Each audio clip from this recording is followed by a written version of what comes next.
C'est avec une très grande joie d'entrer dans votre foyer aujourd'hui. Nous sommes arrivés au moment où nous allons écouter ensemble l'enseignement qui porte quel numéro déjà? C'est le numéro 1, notre enseignement d'aujourd'hui. Après une pause assez longue, nous allons avancer dans la suite de l'enseignement. Le titre de l'enseignement d'aujourd'hui concerne le Dieu d'Abraham. C'est quel livre qui parle de lui? Vraiment? Est-ce que c'est le Coran de l'islam? Ou bien le Sefer Torah juif? Voilà ce que nous allons voir ensemble pour aujourd'hui.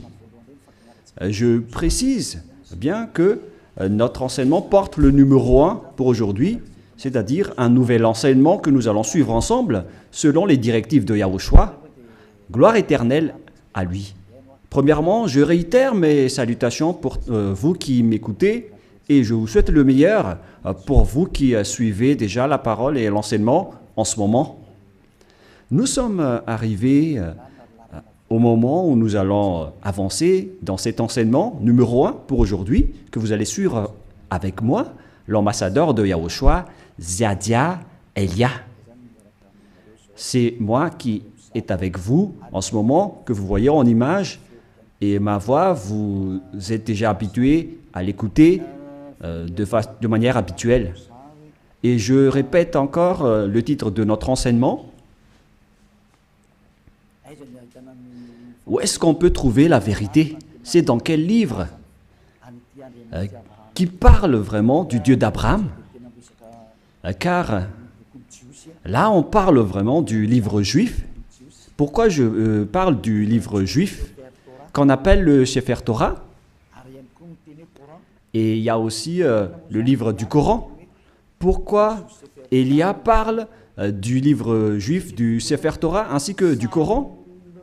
Car chacun parle du Dieu d'Abraham, chacun des deux livres, alors que chacun aussi a sa version et leur langage.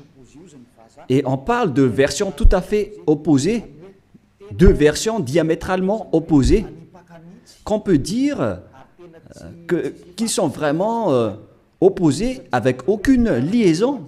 Car par exemple, le nom du Dieu d'Abraham dans le Sefer Torah juif, c'est Yahva. Voilà ce qu'on voit dans le Sefer Torah juif. Et lorsque vous regardez dans le Coran, vous voyez que c'est Allah qui est écrit dedans. Donc, c'est clair que la question doit se poser, lequel des deux est le vrai? Car chacun a sa propre version. Et qui est-ce qu'on doit suivre si on regarde et si on écoute? Mais pour les personnes qui ne se cassent pas la tête avec le salut, ils disent que ça va de soi. Mais si vous cherchez vraiment le chemin vers le salut, vous voyez bien que ce schéma est différent. L'autre est vrai et l'autre est faux. C'est pourquoi la question, quel est le vrai livre en ce moment? Car dès le commencement, je vais vous préciser, et en même temps, je regarde un peu les téléphones, ainsi que les applications, car je vais lire le Coran à travers une application. Et donc, nous allons d'abord voir que ils reconnaissent bien, quoi déjà? Ils reconnaissent bien l'existence de quoi déjà? Du Sefer Torah. Ils reconnaissent bien l'existence du Sefer Torah, le livre du Coran. Le livre du Sefer Torah, c'est le livre juif. Nous allons d'abord lire cette parole, car si l'on veut faire le rapport avec ces deux paroles qui sont différentes, alors que le Coran reconnaît bien le Sefer Torah juif, le Sefer Torah appartient aux Juifs israéliens. Et le Coran précise bien qu'il reconnaît l'existence du Sefer Torah selon le livre du Coran, Ali Imran 3. Nous allons regarder ensemble Ali Imran 3. Et vous pouvez directement afficher, mais moi en même temps je vais rechercher un peu. Ali Imran 3.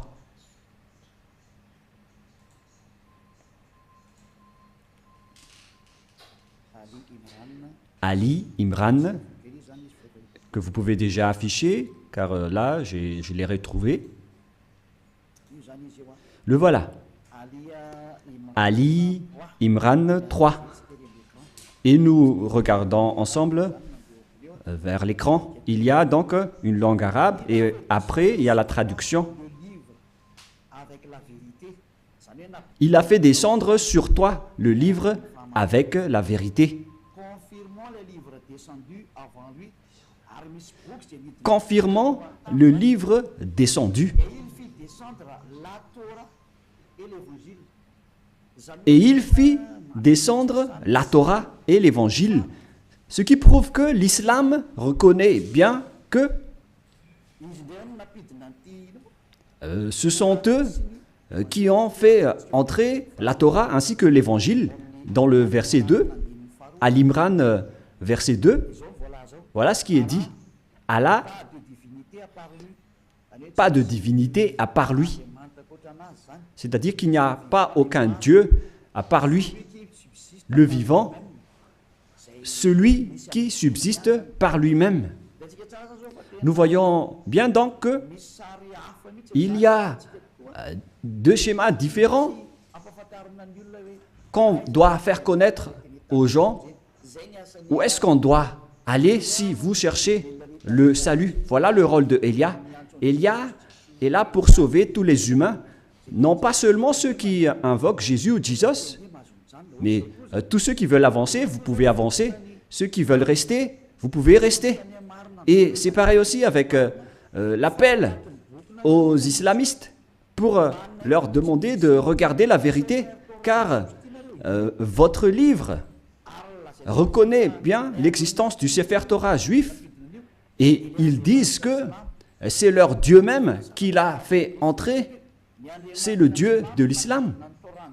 C'est vraiment grandiose ce qu'il dit en disant que c'est le Dieu de l'islam qui a fait entrer le Sefer Torah juif ainsi que l'Évangile, le Nouveau Testament, dans lequel il y a l'histoire du Fils de Dieu qui figure dans la Sainte Écriture juive, que les islamistes ne reconnaissent pas du tout en disant que le Fils de Dieu n'existe pas car Dieu n'a pas du tout enfanté. Voilà un autre problème, c'est-à-dire qu'il y a un schéma étrange concernant cette parole de Dieu qui vraiment possède la vérité. Et donc, nous allons suivre le titre qui raconte vraiment ce Dieu et qui a vraiment la vérité. Est-ce que c'est dans le Coran de l'islam ou c'est dans le Sefer Torah juif? Car ce sont les deux schémas opposants et qu'on doit confronter. Ce n'est pas qu'on va faire combattre le livre, mais on doit regarder la vérité à travers la parole. Et donc c'est clair que le Dieu de l'islam, selon eux, c'est lui qui a donné le Torah ainsi que le Nouveau Testament, la bonne nouvelle dans l'Évangile où il y a Yahushua, mais qu'ils ont changé au nom de Isha. Et les faux chrétiens l'ont changé en Jésus ou Jesus. Et certains nous demandent, est-ce que vous êtes chrétien? Moi, je réponds directement, nous ne sommes pas chrétiens. Car le Christ, plusieurs gens l'ont déjà changé en autre sens. Élia n'est pas chrétien. Élia suit Yahushua qui est l'élu. C'est celui que je suis. Voilà. Mais le Christ, le nom du Christ est déjà détruit. Et nous, on n'entre plus dans ce genre de choses étranges. Mais le vrai, le bien et le pur, c'est de suivre Yahushua, l'élu. Nous allons encore entrer dans ce sujet prochainement, mais on va dire d'abord que le livre de l'islam reconnaît Yahushua, mais ils ont juste changé son nom en Isha. Nous allons voir ça après. Mais dès le commencement, on voit bien que le Coran, ils reconnaissent bien le Sefer Torah juif. On parle ici du livre du Coran de l'islam. Donc là, c'est clair. Nous allons encore rajouter un autre verset.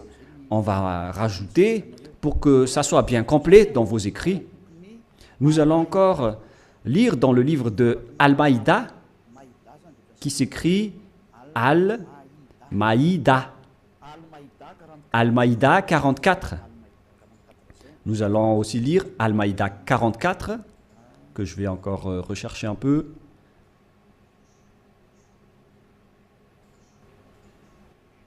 Al-Maïda 44. Al-Maïda 44. C'est-à-dire que c'est écrit en plusieurs paroles que le Torah existe.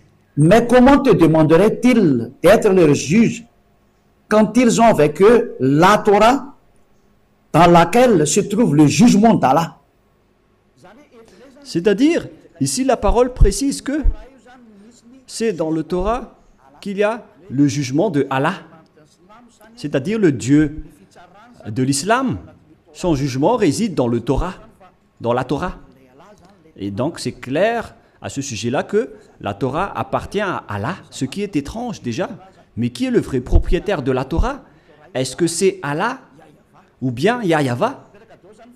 Toutes ces questions se posent, car nous voyons tous ensemble que les islamistes disent qu'ils sont les propriétaires de la Torah, d'après ce schéma, car le jugement de Allah pour les humains est dedans. Et bien évidemment, on va juger les humains, et ils disent que c'est dans le Sefer Torah juif. Et puis après cela, ils jettent en jugement, et ces gens-là sont nullement des croyants. Bon, on va laisser ça de côté, mais ici, on voit bien que la parole est très claire en disant que le Dieu Allah Islam est bien dans le Sefer Torah juif, ce qui est déjà étrange. Mais on va voir la vérité. Et malgré cela, nous allons encore regarder d'autres paroles pour bien compléter, pour bien prouver la parole de Élia. Nous allons lire dans Mariam 12. Attendez un peu parce que le livre s'est envolé. Mariam.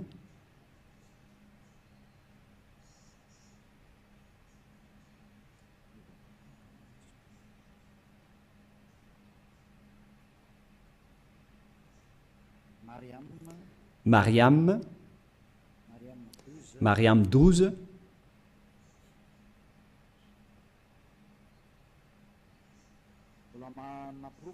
Ce qui, je suis encore en train de donner des preuves. Hein. Allez-y, affichez pour qu'on le lit, les techniciens. Oh Yahya, tiens fermement au livre, la Torah. Nous lui donnâmes la sagesse alors qu'il était un enfant. Ici donc, cette personne qu'on parle ici, on lui a dit de bien tenir le livre de la Torah qu'on lui a donné avec la sagesse. On lui a donné la sagesse dès son enfance. C'est-à-dire que c'est bien précisé dans le livre d'Islam, et c'est incontestable qu'ils reconnaissent l'existence du Sefer Torah juif. Alors, si l'on a vu tout cela, maintenant, on va regarder qui est vrai. Est-ce que c'est le Sefer Torah juif qui sont aux Juifs israéliens? Ou bien est-ce que c'est le Coran des Arabes? Lequel est le vrai? Et donc, nous devons revenir aux dates pour regarder la vérité. Quelles sont les paroles concernées ainsi que les dates? Premièrement, la date du Sefer Torah était vers l'année moins 2000. Et d'ailleurs, après, il a été distribué dans le synagogue selon les chercheurs et les historiens de Wikipédia. Vers l'année moins 1000, on a distribué déjà le Sefer Torah dans les synagogues. Voilà ce que les chercheurs ont dévoilé. Et d'ailleurs, les autres chercheurs peuvent penser à cela pour prouver la parole de Élia. Donc ici, on dit que l'existence du Sefer Torah était déjà vers l'année moins 2000. Nous allons donc voir l'histoire du Sefer Torah dans Wikipédia dans les autres encyclopédies humaines. Voilà donc un autre livre que j'ai sélectionné parmi les livres des chercheurs. En fait, ils sont plusieurs, ces chercheurs, qui ont sorti cette déclaration que j'ai extrait de leur livre. C'est dans l'ancien hébreu alphabet chart. Voilà son titre. Ancien alphabet hébreu chart. Le voilà. C'est en hébreu. Voilà les alphabets hébreux. Et il précise les dates. C'est en quelle année la date, sa date de parution. Voilà donc la date. Ça a été utilisé entre moins 2000 avant Yahushua et moins 1000 avant Yahushua.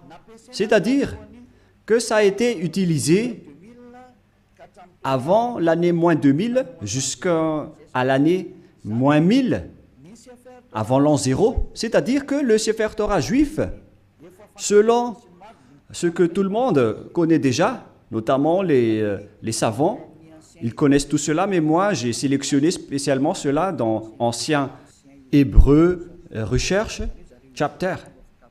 C'est-à-dire que les Hébreux ont fait des recherches avec leurs savants pour sortir cet article que ça a été utilisé vers moins 2000, qu'on a utilisé l'alphabet hébreu, colonne 1 utilisé dans l'ancienne époque, colonne 2 vers moins 1000 jusqu'à moins 100, et colonne 3 utilisée depuis moins 400 jusqu'à plus 100. Voilà donc. Alors, on voit bien que c'était utilisé vers moins 1000 jusqu'à plus 100, mais pas moins 100 pour la deuxième. Ici, on voit clairement que c'est depuis l'année moins 2000 que le Sefer Torah juif a déjà existé. Nous allons encore donner une deuxième preuve, toujours sur Wikipédia. Sur Wikipédia, ils disent, concernant la distribution du Sefer Torah juif, lorsqu'ils l'ont sorti, c'est dans Wikipédia que nous allons le lire. Voilà ce qui est dit dans le don du Sefer Torah. Don du Sefer Torah. C'est où déjà? Voilà. Le don des nouveaux Sefer Torah à la synagogue est souvent l'occasion d'une fête joyeuse avec des chants, danses et prières. Cet usage remonte au premier temple.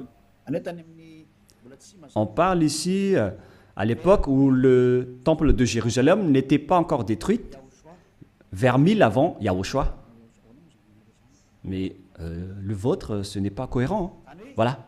C'est-à-dire que ça a déjà existé depuis l'année moins 1000 concernant la distribution du Sefer Torah dans les synagogues.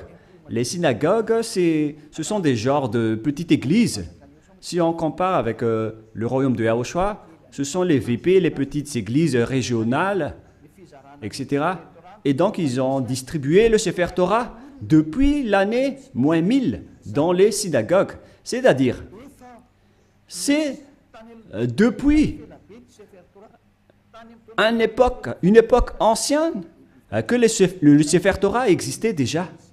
C'est-à-dire vers l'année moins 1000. Et on a déjà vu aussi qu'il a existé depuis moins 2000. Mais sa distribution dans les synagogues, c'était vers l'année moins 1000 avant l'an 0. Donc là, c'est clair et c'est bien prouvé que le Sefer Torah existait déjà avant l'année 0. Et vers l'année moins 1000, on l'a distribué dans les petites synagogues, dans les petites églises. C'est incontestable alors qu'il est très ancien. Et nous allons ensuite regarder concernant le Coran de l'islam. Et si je vous dis tout ça, c'est par amour pour vous les humains, avant votre anéantissement. Elia vous dit de vous retourner. Il n'y a plus rien à faire pour votre terre. Sa destruction est arrivée. Et moi je dis à tous les humains de revenir vers le propriétaire de cette terre qui va être détruit, car vous ne pouvez plus l'empêcher en ce moment, c'est déjà en cours. Et si vous ne... tant que l'histoire ne vous frappe pas, alors sachez, vous tournez.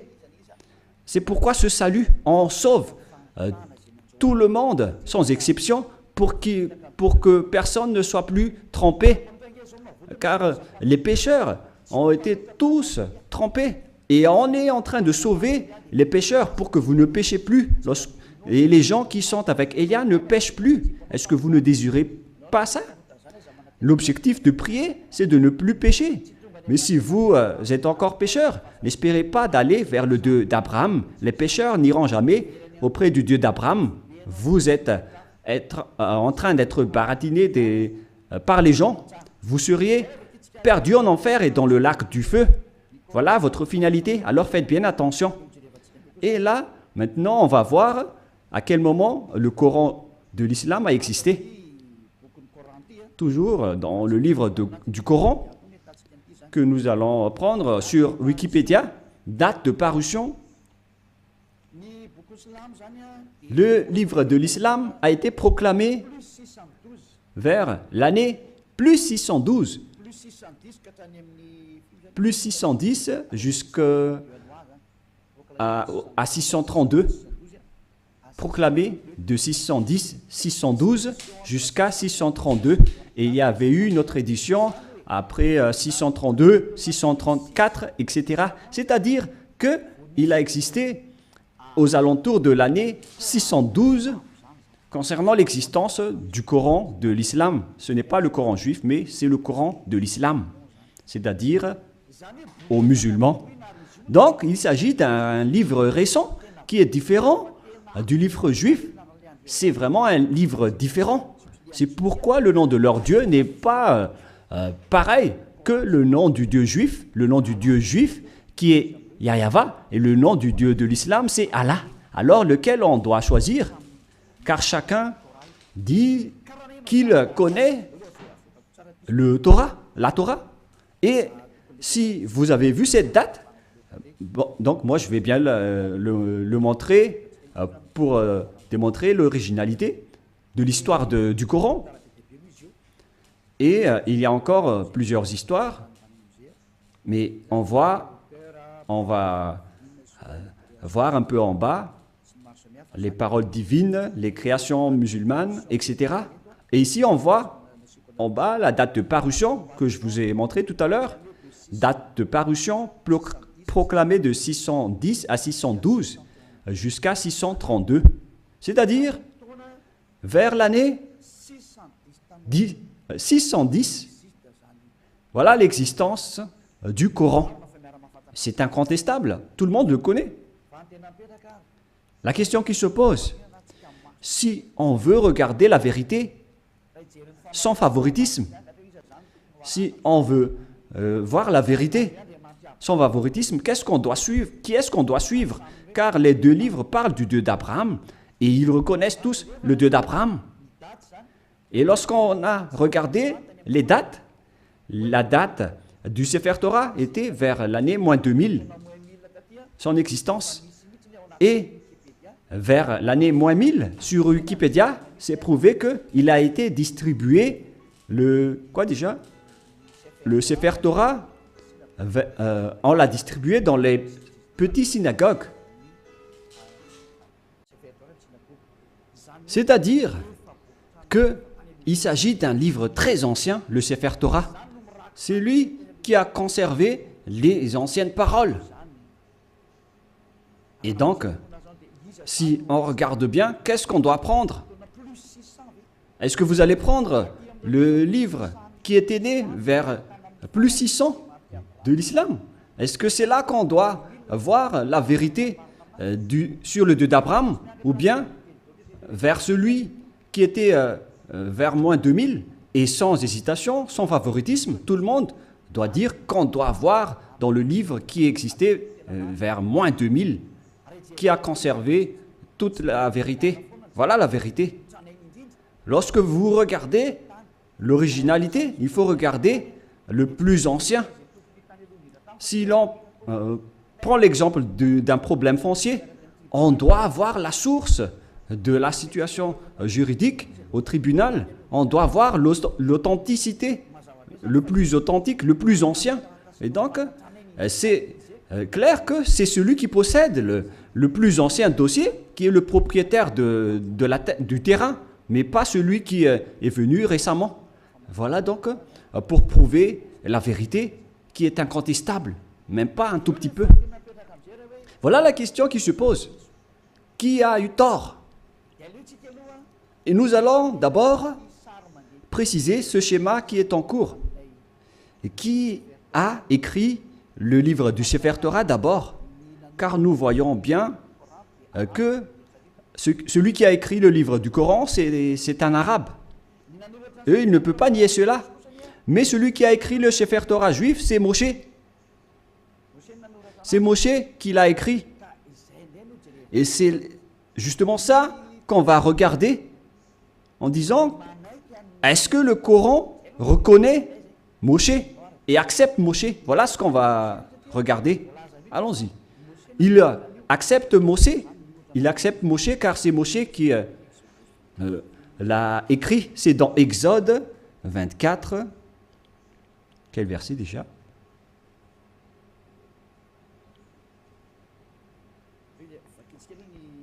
Nous allons d'abord lire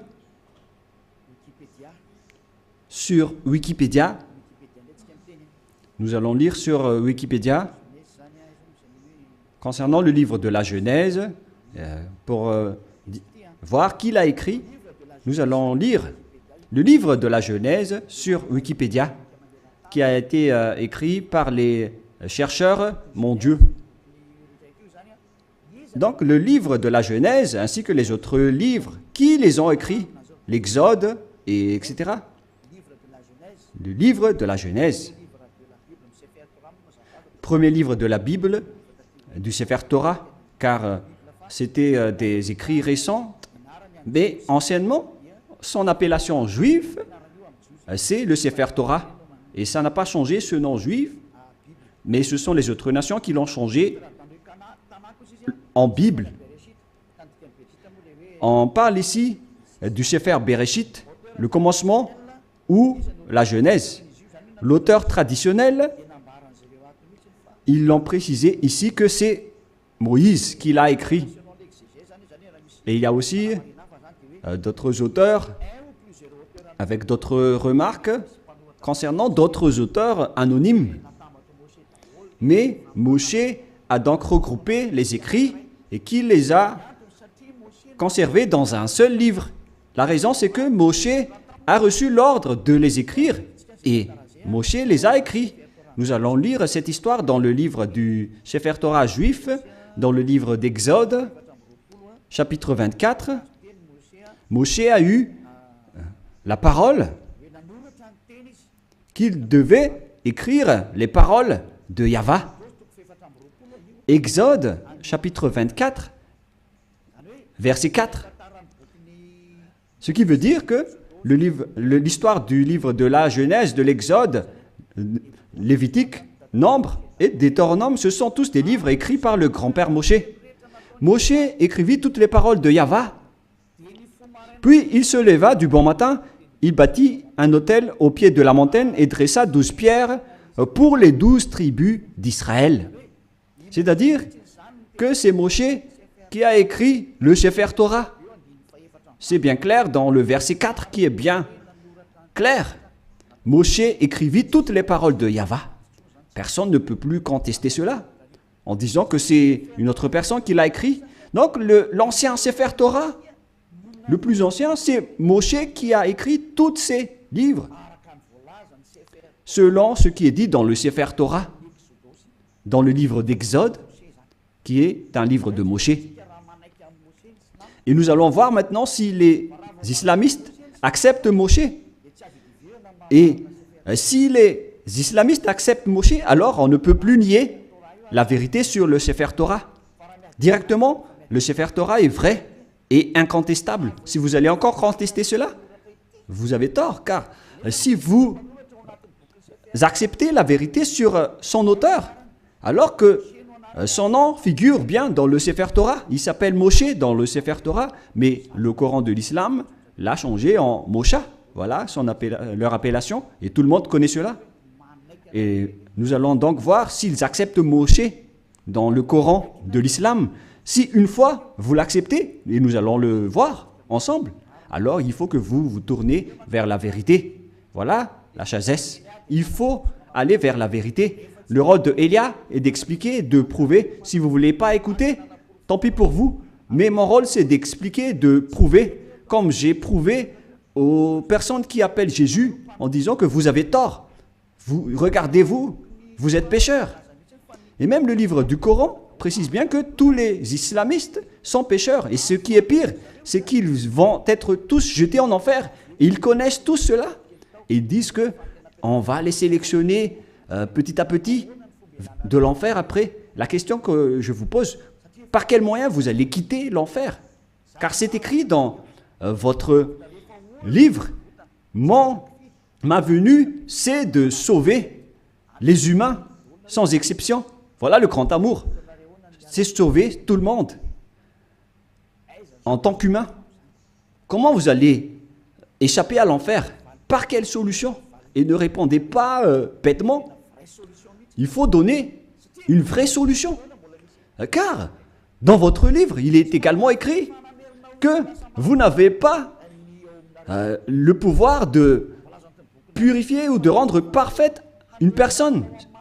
C'est écrit dans votre livre. Vous n'avez pas le pouvoir de changer une personne en une personne vraie et parfaite. Alors, comment vous allez échapper à l'enfer? La question qui se pose. Après votre mort, vous irez en enfer et comment vous allez quitter cette zone? C'est vraiment pire. Hein?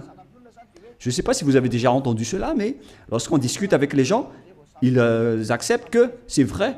Et lorsqu'on les pose la question, comment vous allez échapper à cela? Et après, ils donnent des réponses bêtes.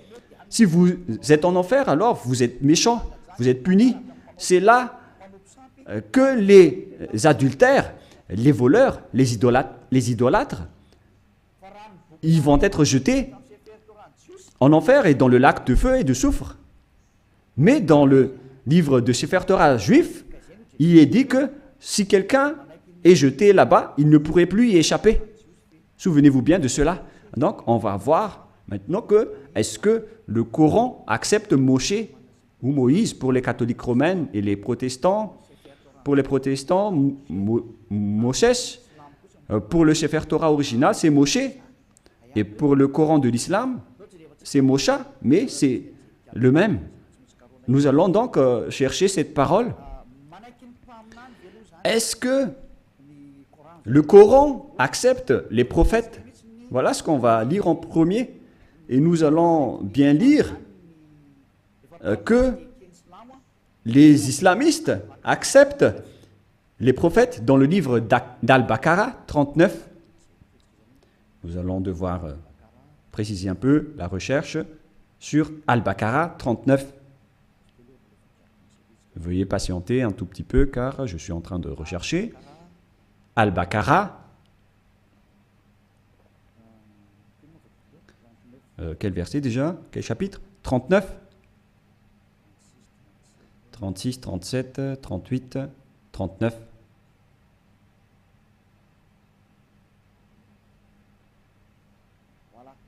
Voilà.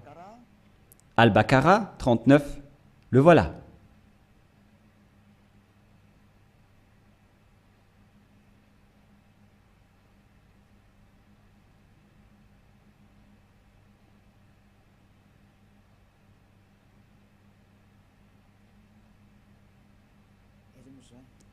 Où il est passé déjà? Voilà.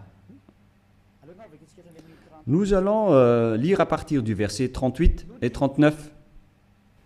Nous dîmes, descendez d'ici vous tous, toutes les fois que je vous enverrai un guide, c'est-à-dire lorsqu'ils vont envoyer un guide parmi vous pour vous guider, celui qui vont les suivre n'auront pas de crainte ou de terreur, etc. Voilà. Verset 39. Et ceux qui ne croient pas à nos messagers, quiconque ne croit pas à nos messagers, c'est-à-dire leurs prophètes, et traitent de mensonges nos révélations. C'est-à-dire que c'est de la mensonge qu'ils ont transmis aux messagers. Ce sont des gens du feu, ceux qui contredisent nos prophètes, où ils demeureront éternellement. Donc, s'ils n'acceptent pas les prophètes, la parole des prophètes, vous allez être mort en enfer à jamais. C'est-à-dire qu'on doit accepter les paroles des prophètes. Alors, on sait bien tous qu'il n'y a pas de prophète plus ancien que Moshe, notamment en termes de prophète israélien. Et nous allons voir à propos de ce schéma. Voilà, premièrement. Et nous allons encore regarder dans Al-Baqarah 98. Al-Baqarah 98, qu'est-ce qui est dit ici? Nous allons avancer petit à petit. Voilà. Al-Baqarah 98. Al-Baqarah, voilà. 98. Dit, quiconque est ennemi d'Allah, il s'agit de leur Dieu, de ses anges et de ses messagers, jusqu'à ses messagers, de Gabriel et de Michaël. Vous voyez bien qu'il y a le terme Gabriel et Michaël qui se trouve dans le livre de Sefer Torah également. Allah sera son ennemi, c'est-à-dire que Allah sera leur ennemi, car Allah, le Dieu de l'islam, il est l'ennemi des infidèles. C'est-à-dire,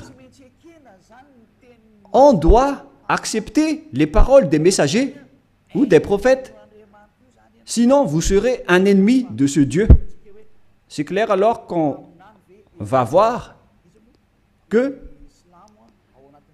est-ce que Moshe est un prophète dans le livre du Coran? Mais si Moshe est un prophète, alors les paroles de Moshe doivent être acceptées par les islamistes, car Moshe est le premier prophète. Et eux, ils reconnaissent le livre de la Torah. Et Moshe se trouve dans la Torah et pas ailleurs. Nous allons également voir une autre parole, toujours dans Al-Baqarah, mais dans le chapitre 253.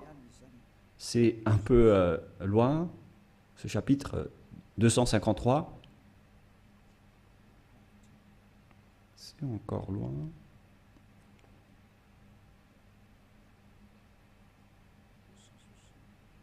« 260, nous allons revenir un peu, nous allons un peu trop loin. Là, on est en train de trop rechercher. 200 et combien? J'ai dit déjà? «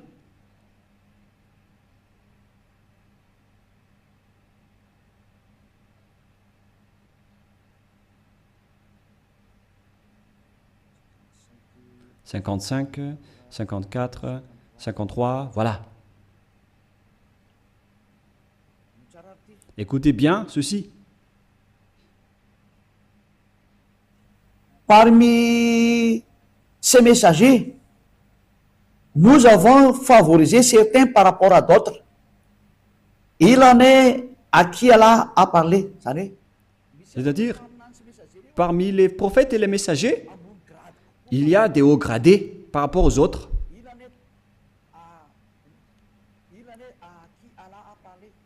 Il en est à qui Allah a parlé. Et il en a élevé d'autres en grade, qui ont été promus en grade. Ils disent Jésus ici, mais à vrai dire, c'est Yahushua. Vous voyez le changement des noms. Et les islamistes parlent de Isha. Donc, Yahushua, fils de Marie ou de Maria. Nous avons la preuve que Yahushua a le Saint-Esprit. C'est dit dans le livre du Coran. Et il est exceptionnel comparé aux autres prophètes. Et si Allah a voulu qui se sont s'entretués, etc. Mais nous allons en rester là. Mais ce qu'on précise ici, c'est qu'il y a des prophètes haut gradés parmi les autres prophètes, y compris Yahushua, le fils de Maria. C'est bien dit dans le livre du Coran, de l'islam. C'est-à-dire que, face à cette parole, le livre du Coran précise bien que ils acceptent bien que Yahushua, qui a été enfanté par Maria, a bien le Saint-Esprit. Et ils ont dit qu'ils ont bien la preuve qu'on lui a bien donné le Saint-Esprit. On lui a confirmé le Saint-Esprit. Et c'est Allah qui a dit cela selon eux.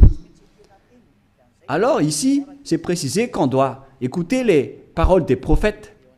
Alors, maintenant, nous allons lire comment ils acceptent Moshe, Moïse ou Mosha. Est-ce qu'ils acceptent Moshe? Dans le livre d'Al-Imran, est-ce qu'ils acceptent Moshe? Voilà ce qu'on va terminer ceci pour aujourd'hui. Est-ce que le Coran de l'islam accepte Moshe? Parce que s'ils acceptent, face à toutes ces paroles, donc c'est clair que c'est le Sefer Torah juif qui est vrai et le Coran est faux, d'après tout ce qu'on a dit. J'ai donné des preuves. Je n'ai pas seulement donné des paroles du Sefer Torah, mais j'ai également donné des paroles du Coran. Comme ça, vous voyez bien que je n'ai pas fait du favoritisme, car chacun a dit sa version, et à vous de connaître lequel doit-on suivre. Et donc, le livre de Al-Miran 84 précise aussi, et je précise aussi que c'est de l'amour, tout ce que je suis en train de vous parler, pour que vous ne soyez pas jetés en enfer, au cas où vous allez être en difficulté avec le danger que vous allez subir. J'ai dit Al-Imran 84, voilà. Allons-y. Dit Al-Imran 84. Nous croyons en Allah, à ce qu'on a fait descendre sur nous. On parle ici des islamistes. À ce qu'on a fait descendre sur Abraham, en Ismaël, en Isaac. Tous ces noms figurent dans le livre du Sefer Torah, hein, en Jacob et sa tribu. On voit bien l'histoire de cette tribu dans le livre du Sefer Torah juif et de ce qui a été porté par Moïse. Moïse, et donc ici c'est le porte-parole et le prophète, et on va dire Yahushua directement. Et ici donc, on précise bien que les islamistes croient à tous les prophètes jusqu'à Jésus, Isha, c'est-à-dire Yahushua, en vrai.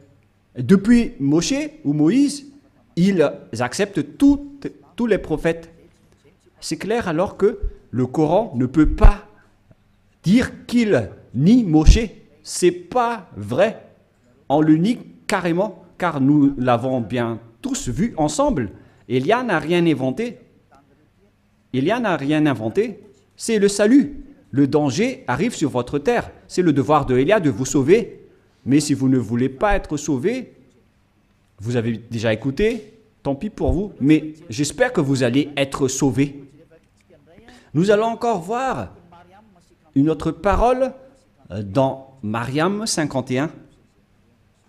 Où se trouve le livre de Mariam 51.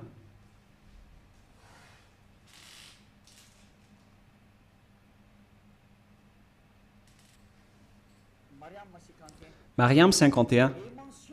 Et mentionne dans le livre de Moïse ou Moshe, c'était vraiment un élu.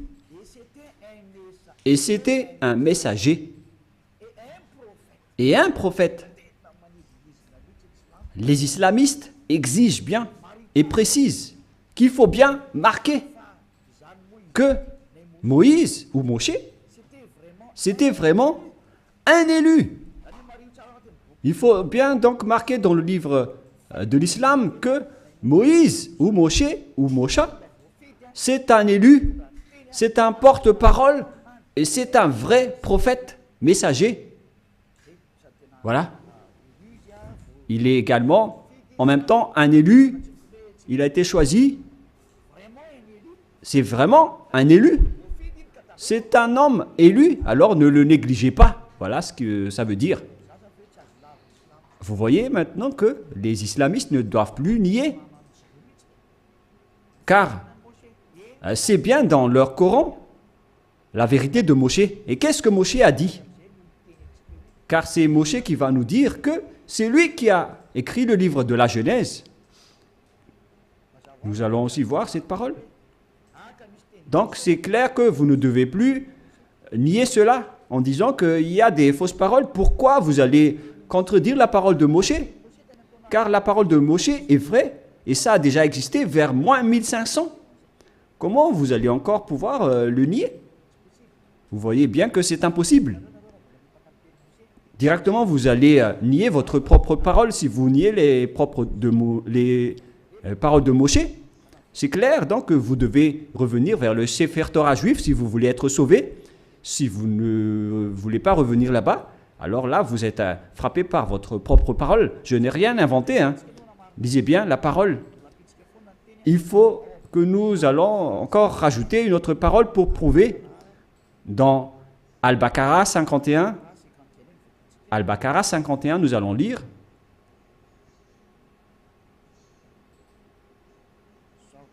Voilà.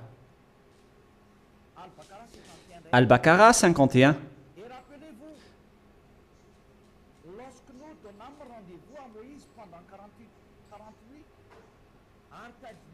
Et rappelez-vous que lorsque nous avons donné rendez-vous à Moshe pendant 40 nuits, lorsqu'il était allé sur la montagne, puis en son absence, vous avez pris le veau. Il se tourne ici vers les Israéliens que, en l'absence de Moshe, vous avez pris le veau pour idole, c'est-à-dire un statut idole, et vous étiez injuste à l'égard de vous-même en adorant autre qu'Allah. Et donc, vous avez adoré un bœuf qui est injuste devant le Dieu de l'islam qu'ils appellent Allah. Vous voyez bien qu'on parle ici d'un sujet juif. Donc, les islamistes acceptent que Moshe était bien monté sur la montagne, alors qu'on voit cette histoire dans le Sefer Torah juif qui existait déjà vers moins 1500, qui est bien loin comparé au livre du Coran qui a existé vers plus 600. Les dates ne sont pas vraiment du tout proches. Et si on écoute tout cela, on doit bien penser, est-ce que on doit nier encore le Sefer Torah juif et pour confirmer que les paroles de Moshe sont incontestables? C'est le livre de Coran qui le dit. Je n'ai rien inventé. Nous allons encore regarder une autre dernière parole dans le livre de An-Nisha 163. An-Nisha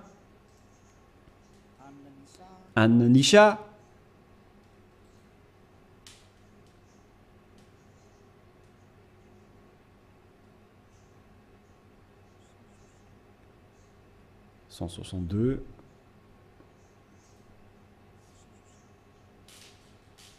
Là, c'est 160 et combien?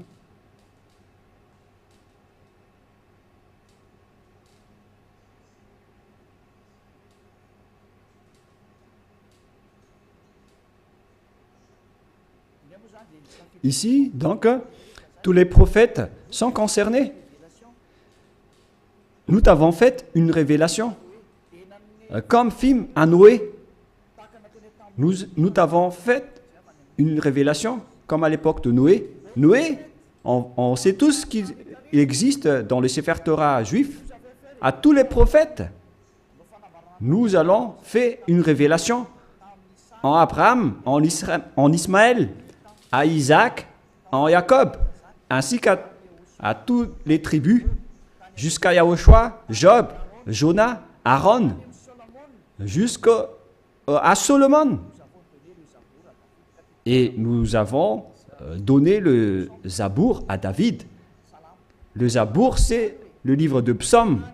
C'est-à-dire que même le Coran de l'islam reconnaissent et acceptent le Zabour ou psaume, Z-A-B-O-U-R. Les islamistes acceptent le livre de Solomon, le livre d'Aaron, le livre de Jonas, prophète, le livre de Job, le livre de Yahushua. Alors que toutes ces histoires, on les voit dans le Sefer Torah juif vers l'année moins 2000, jusqu'à moins 1500. On a vu jusqu'à moins 1000.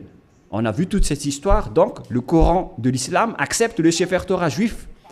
Qu'est-ce qui est dit par le grand prophète dedans? L'élu qui n'est autre que Moshe.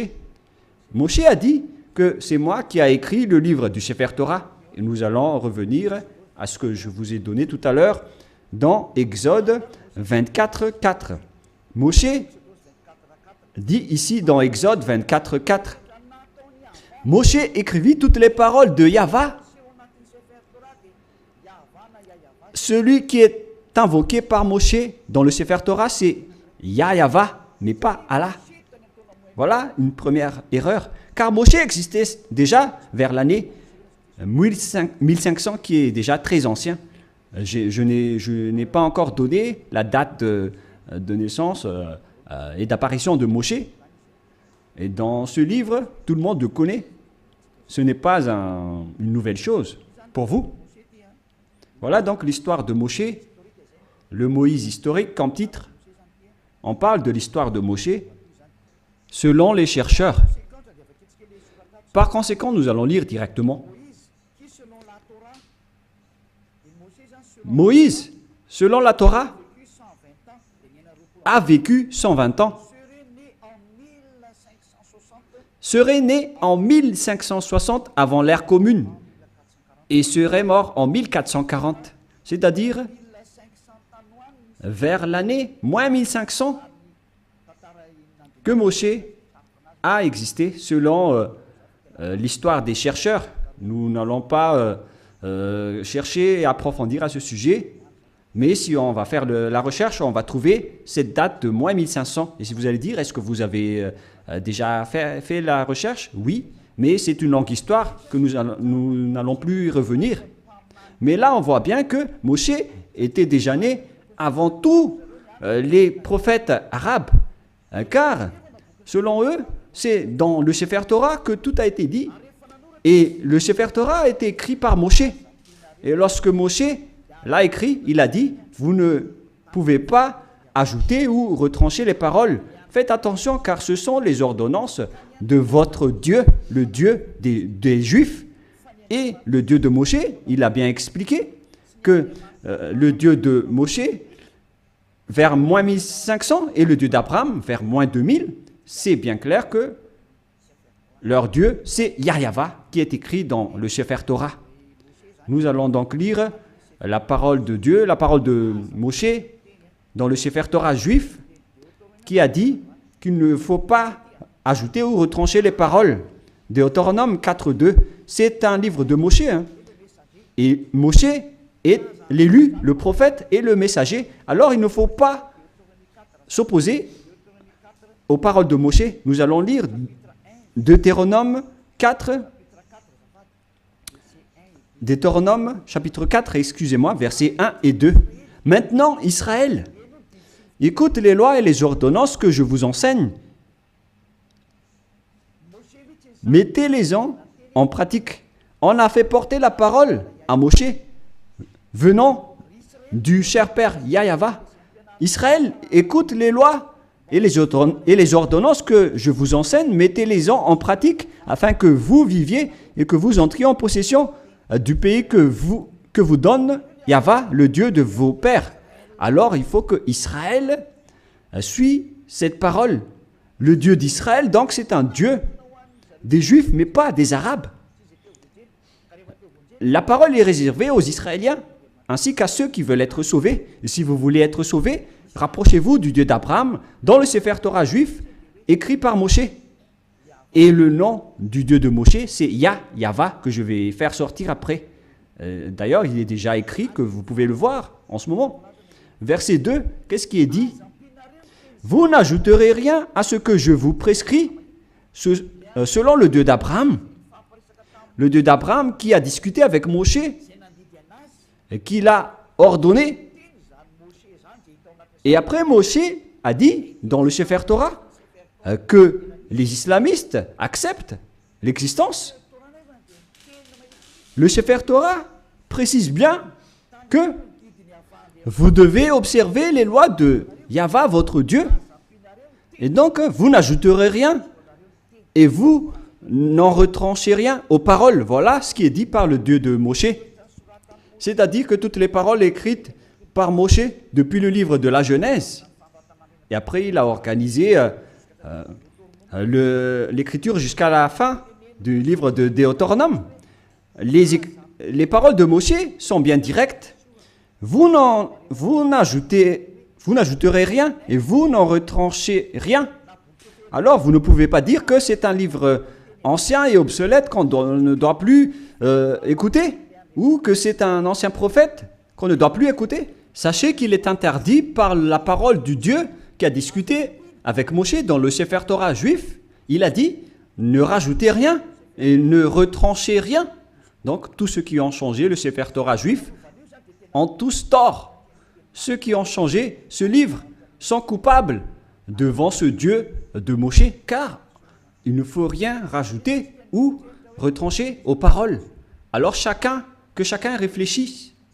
Qui a fait l'erreur? Qui a fait la faute? Ce n'est pas du tout Élia. Je vous ai donné la preuve. Et que chacun regarde et lit et écoute qui a eu tort. Et si les jugements se déroulent parfaitement, on a tous vu que celui qui a changé le Sefer Torah juif aura tort. Car c'est Moshe qui a précisé qu'on ne peut ni rajouter ni retrancher les paroles qui sont dedans. Car ce sont les lois de Dieu, les lois de Yahva qui a envoyé Moshe vers l'année 1500. Il est le plus ancien des prophètes. Et il a écrit le Sefer Torah directement. Et ce prophète a dit qu'il ne faut pas ajouter ni retrancher mes paroles selon le Dieu d'Abraham. Car si vous allez faire ça, vous allez être en conflit avec lui. C'est interdit pour vous de faire cela. Alors que chacun réfléchisse pour ceux qui l'ont changé. Et je vais confirmer la parole de Moshe. Moshe a encore dit que vous devez uniquement écouter les paroles des prophètes israéliens. C'est également ces paroles. Alors que chacun réfléchisse face à tout cela, qu'est-ce qui se passe sur cette terre? Pensez-y, prenez une décision pour ceux qui vont être sauvés. Rapprochez-vous du Dieu d'Abraham, celui qui a envoyé Moshe. Son nom c'est Yahva. Alors revenez vers le Sefer Torah juif. Voilà la seule sagesse. Voilà ce que le Dieu de Moshe a dit dans Deutéronome 18, pour terminer. Deutéronome 18, 15. Oh, ton Dieu suscitera du milieu de toi, d'entre tes frères, un prophète comme moi. Vous l'écouterez. Et c'est lui qui a dit, à présent les Israéliens, écoutez ma loi et mes ordonnances. Il se tourne vers les Israéliens à ce sujet-là. Tu susciteras du milieu de toi, d'entre tes frères, un prophète comme moi, et vous l'écouterez. Vous ne pouvez pas écouter d'autres prophètes à part les prophètes israéliens. Si vous écoutez d'autres prophètes, alors c'est injuste. Quels que soient les autres prophètes, c'est Moshe qui le nie. Et c'est le Dieu de Moshe qui l'a dit.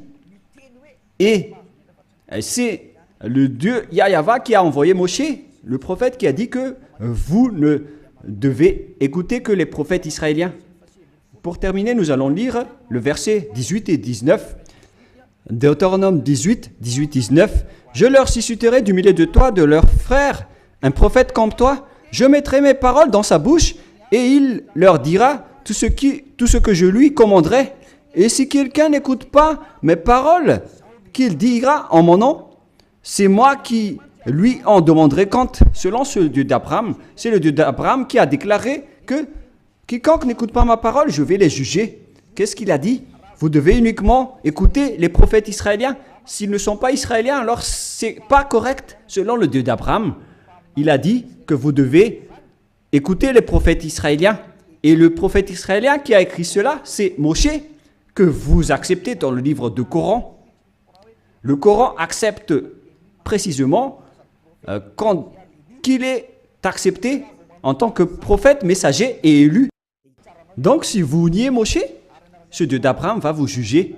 Et nous allons terminer avec le nom du Dieu d'Abraham. Son nom c'est Yahva. Nous allons lire dans le livre de l'Exode pour terminer. Et après que chacun réfléchisse sur cette grande bonté, car c'est un salut pour vous. Nous sommes arrivés pour vous sauver. Le sage voit le danger et se cache, mais le fou avance et regrette. Exode 15, 2. Yahva est ma force et le sujet de mes louanges. C'est lui qui m'a sauvé. Il est mon Dieu, je le célébrerai. Il est le Dieu de mon Père. Je l'exalterai. Yahva est un vaillant guerrier. Yahva est son nom. Donc, le nom de ce Dieu dans le Sefer Torah, c'est Yahva.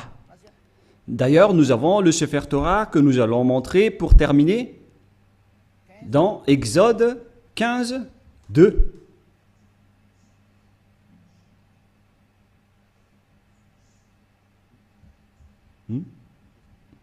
Qu'est-ce qui se passe? Exode 15, nous allons lire Exode 15. Voilà. Exode 15, 2. En hébreu, il est dit ici que Avzi Vzimrat Yah. Yah, c'est le nom de Dieu. Vaili, Ilishua, Evanvehu, Elohe, Alui, Varum Minu.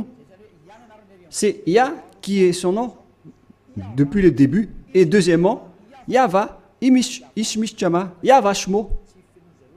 Alors, ça veut dire Yahva, mais ils n'ont pas complété la parole, mais je l'ai déjà enseigné. Mais maintenant, nous allons revenir avec la version française, parce que là, c'est en hébreu qu'on ne peut pas comprendre. C'est dans Exode 15, 3. Yahva est un vaillant guerrier. Yahva est son nom. Et le nom du Dieu invoqué par Abraham et par Moshe dans le Sefer Torah juif que le Coran accepte, qui existait vers moins 2000 et moins 1500. Il précise que le nom de ce Dieu d'Abraham qu'ils ont appelé à eux deux, Abraham et Moshe, le nom de ce Dieu c'est Yahva. Et donc, si vous ne suivez pas cela, imaginez et pensez que vous avez fait une grosse erreur. Si vous mourrez dans cette situation, vous irez en enfer. Écoutez ma parole, c'est de l'amour, ce n'est pas de la diffamation, c'est de la preuve pour la parole. Le sage voit le danger et se cache, mais le fou avance et le regrette. J'espère que vous tous qui m'avez écouté, vous allez vous tourner vers la vérité, le Dieu d'Abraham, le Dieu de Moshe qui est incontestable. Suivez Yahva, suivez Yahushua. Écoutez la parole du Dieu d'Abraham dans le Sefer Torah juif pour votre sagesse. Nous allons prier ensemble. Merci infiniment Père Yahva pour toutes ces paroles. J'ai fait connaître à tout le monde entier ta vérité. Je les ai donné la preuve concernant ta vérité, ainsi que l'injustice que les gens ont pratiquée jusqu'à maintenant. Elias te demande d'ouvrir la raison des gens pour qu'ils se repentissent et pour être guéris. Montre-nous ta gloire et ta bonté, Père Yahva, car c'est le moment de donner la vérité. C'est la dernière heure, le dernier moment pour faire revenir la raison des gens, pour se tourner vers toi. Le sage voit le danger et se cache, mais le fou avance et le regrette. Père Yahva, la gloire éternelle est uniquement à toi. On va faire revenir vers toi ta gloire ton respect et ta vérité. Voilà la mission que tu as confiée à Elia. Gloire éternelle à toi, Père Yahva. Et au nom de toi, Yahushua. Alléluia. Amen. Je vous souhaite à tous d'être bénis par Yahushua et à notre prochain rendez-vous. Au revoir.